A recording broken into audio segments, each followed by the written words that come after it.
निशा के चेहरे पर एक रहस्यमयी मुस्कान थी। उसकी आंखों में ऐसा आत्मविश्वास था जैसे कोई बड़ी बाजी जीत ली हो। वह शीशे के सामने खड़ी होकर अपने बालों को संवार रही थी, जैसे खुद से कह रही हो, यू आर द बेस्ट, निशा।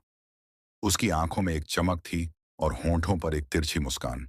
वो बुदबुदाई, अभी जो कुछ भी हुआ, किसी को कभी पता नहीं चलेगा कि इसके पीछे मैं थी। पूरी प्लानिंग, पूरा ड्रामा, सब मेरी स्क्रिप्ट के हिसाब से हुआ। एक पल के लिए वो रुकती है, खुद को निहारती है और कहती है, इट्स इन माई ब्लड। मुझे जो चाहिए वो मैं छीन कर नहीं, चालाकी से हासिल करती हूँ। फ्लैशबैक चलता है। जब निशा थर्ड फ्लोर के कॉरिडोर में गई थी, उसने वहां लगे सीसीटीवी कैमरे को देखा, मुस्कुराई और कैमरे से ठीक पहले रुककर अपने बाल ठीक करने लगी, जैसे कैमरे में आने का उसे कोई डर नहीं था।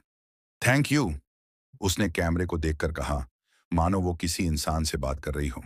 अब सामने आता है उसका सबसे बड़ा खुलासा। मैं ही थी सबकी मास्टरमाइंड।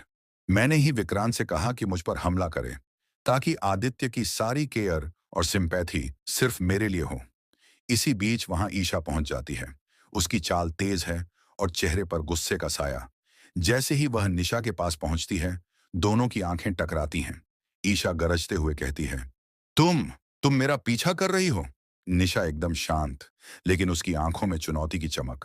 तुम्हें क्या लग रहा है? क्या मैं कोई पागल हूं जो तुम्हारा पीछा करूंगी? वो सामने खड़ी होकर कहती है, अगर मैं तुम्हारा पीछा कर रही होती तो मैं तुम्हारे पीछे खड़ी होती, सामने नहीं। ईशा भड़क जाती है, ये होटल तुम्हारा है, तुम्हें यहाँ के हर कोने का पता है। अगर सामने से आ सकती हो तो पीछे से भी आ सकती हो। आखिर तक पीछा किया और फिर सामने से आ गई, ऐसा भी तो हो सकता है। निशा हंसने लगती है, एक कटाक्ष से भरी हंसी। ओह गॉड, तुम्हारा कॉन्फिडेंस कमाल है। तुम खुद को बेवकूफ नहीं मानती, लेकिन सारी बातें बेवकूफों वाली करती हो। पृष्ठभूमि में धीमे संगीत की हल्की धुन चलने लगती है। नैना तेरे नैना दिल ले गए। वहीं दूसरी ओर आदित्य की बेचैनी बढ़ रही थी। उसने फैसला किया कि वो फुटेज जरूर देखेगा, ताकि सच्चाई सामने आ सके। वो अपने रूम से निकलकर सीधा कंट्रोल रूम की ओर बढ़ता है।